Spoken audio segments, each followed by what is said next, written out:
Matt, just what do you know so far about the extent with Daniel and Yeah, what they he just does said next? it was a lower leg injury, and then they'll get, MRI or X-rays or whatever they're doing tomorrow. So we should know something by the end of the day tomorrow or the following day.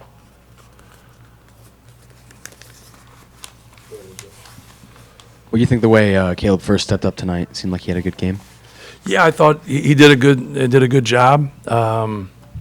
We had a lot of opportunities at the rim, and we blew some of them, and other times we just the way they were defending. If we could get them to switch little on big, like you just had a post up down there with some size, but it was good to see it. We're trying to get things figured out. They obviously play differently with their matchup zone and how they go, and so like you got to get some guys out there that can make good decisions and make reads, and at times just be simple and move the basketball. And then other times you got to beat people off the bounce. But I thought they did a good job of finding him, and he made some nice plays around the rim. Go ahead, Mike. Go ahead. We'll get it to you. Just what Wilberg did for you also Right. without Jacobson, and to get 27 minutes, and what can this kind of mean for him as you work your way through the center position there? Yeah, he, just for his sanity, just making that free throw, right? Just so you can, it's really hard. And I tried to tell him the last game, I thought, you did good things. You just didn't have a lot to show for it. You got to reward yourself by making your free throws. But I also told him that, nobody's trying to miss a free throw. When you do what you're supposed to and you give a great effort and then, you fail, hey, man, just keep plugging. And I thought he got some elite rebounds, above the rim where he went high and was able to get it. And I think that's, you got to be consistent in your post D and your ball screen D and your rebounding. You got to play without turning it over. I know that sounds like kind of old school, but the game's old school. Just be fundamentally sound and then just finish around the rim. When you're 7'2", 260, just use your body and finish around the rim. And so it was good to see him play well and Caleb play well. And, all of Raleigh's was conditioning. Obviously, when it's on E, it doesn't stand for elephant, So his tank was empty and he proved it. And so, we had that with some guys. Isaac Haas was that way. He kind of gets to 3 minutes of playing, and he didn't have any more oil in his engine. So this was one of those things where you're learning too, right? He gets thrown into a situation. I thought he did some good things for us, but, he misses those layups bad, and he misses those free throws, and it's all conditioning. So we got to, we got to ramp some things up for him, but we also got to know how far he can go in a game where he needs to, he needs to get a sub. I don't know. It's just something we talked about growing up, like when someone run out of gas and they'd be on the side of the road and we just drive by them and yell, that E doesn't stand for elephant. We probably said a few other things, but that was the kind of the crux of the story. Matt, yesterday you were saying how, aside from Trey, none of your frontline players had really separated themselves and Right. kind of all give you different things. But when you're practicing against each other, Will talked about a variety of skill sets that you go against every day. How much can that kind of shape you, where you're seeing different things from Caleb or Raleigh or Daniel or Right. or Will every single day? Yeah, you just want them to go in the game and put good games on top. And some of the things that happen in a game, you guys just simply don't know, because if you run a play or you do a defensive assignment and now they don't do what they're supposed to do. So you have to get them to where they know what they're doing and they can do their job every single time. Now when you know the rules and you stick to the rules, now competing's the most important thing. So then being able to compete. But, I think all three of them, bring different things for us. We'll see here with Daniel if he's able to play the next game, not able to play at all this year. He's out for a week, whatever his thing is the next man's up. And you got to be able to step up and be productive more than anything. Don't go out there and say man, I'm going to do this or I'm going to do that. Just understand the game plan, understand what you're supposed to do. We drill everything that we do, and then just stick with it and do your job and have fun. Going back there. Coach, what did you notice about the versatility of scoring from NKU? Well, more than anything, I think it was great for us is that they do a really good job defensively. I know it wasn't your question, but like their matchup zone is something it's different, right? And anytime you can be unique, and you've got a chance to be special if you get good players to run your system and be able to do things. So, we had talked about Dilling and really trying to make him have tough looks. We thought he was their best shooter. He had the best percentage last year. And we were trying to keep the ball out of the paint and do a better job. Where we struggled the most is keeping him off the glass. They did a great job offensive rebounding, and we didn't do a good job of keeping them off the glass and boxing out and going to get the basketball. We also ran in on a lot of tough shots or long shots at the end, and you got to hold when you're on the perimeter. Long shots are going to go long, and then to be able to go and get that basketball. But, no, they're a good team. They're going to be right there. They're going to be right there at the end and have a chance to play in the NCAA tournament. Like Darren does a good job. And it's a hard level, but, he's got some returners. He's got some new guys. And, this helped us today. Like, when we played Texas A&M Corpus Christi the other day, that helped us. Like, this helped us. And we got a tough challenge, Monday in Yale. And, it'd be very, very competitive. They have a great program, but we've done a good job scheduling and bringing in, quality opponents that are giving us challenges. That was a tough game for us. I know we win by 22, but, what's the score if we play at their place or we play neutral, right? Like, keep stuff in perspective. You just kind of touched on it a little bit, but what's the key to getting those long rebounds? Yeah. Well, Obviously prove that it's not just the big guys who rebound. Right. Well, and you can speak on it in theory, or you can speak on it like in placement on the court.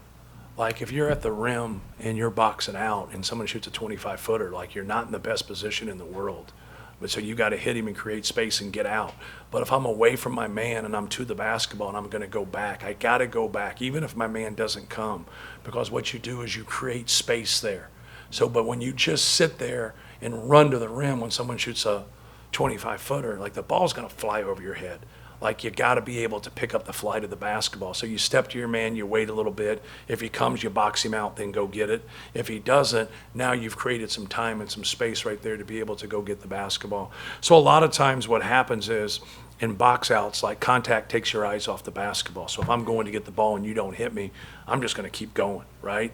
But now if I can get a piece of you, you're not going to keep a flight of that basketball, then you get hit, and then you're going to lose, you're going to lose sight of that ball right there because that's what contact does. So we got to be more physical at times. And then when you break down and you're in a rotation or, you whiff on your guy on your box out, just simply go get the ball. The play's over. Don't keep trying to box out.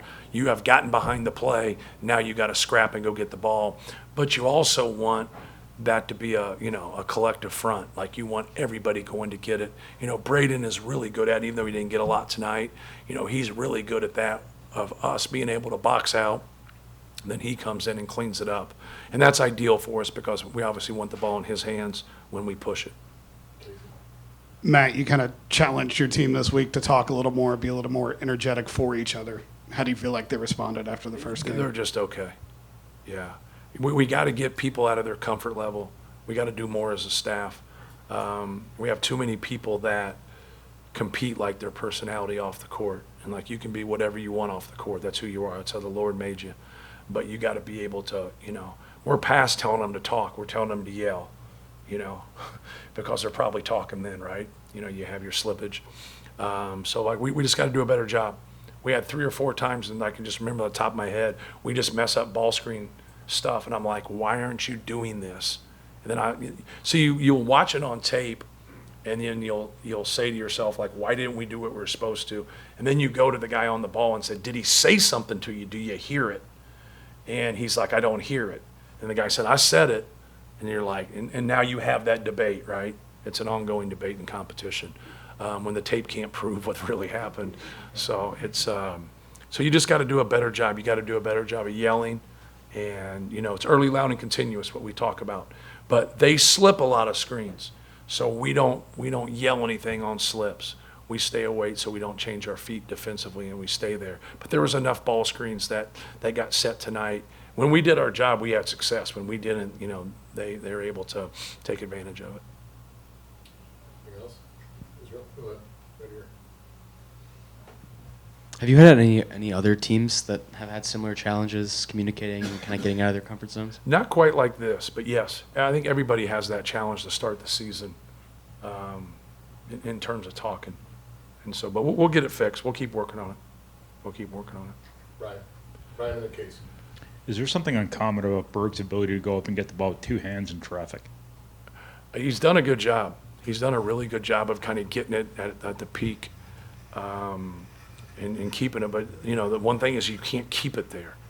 Like, you got to be able to chin it. And that was something that we would always talk with Zach about tucking his elbows in. Because you always are taught when you play basketball to chin the basketball, to protect yourself. But when you're 7'4" or 7'2", and you chin it and then you turn, you're going to hit somebody right in the noodle. And so then they'll say, like, hey, you can't do that. And you're like, what are you supposed to do? Like when you're doing, so we'd always tell Zebo to tuck his elbows in this way and go this way. So when he turned, he didn't have his elbow up and, you know, crack somebody right in the head. But, yeah, Will's just got to protect it then when he gets it. And so we got to do a better job. I like our effort. I don't think we've embraced the physicality of the game. I think we have to communicate better, but I like our effort. We just gotta piece it together a little bit better. We're getting our hands on a lot of balls that we're not getting, but we're still around the basketball there. Now we can't dribble loose balls.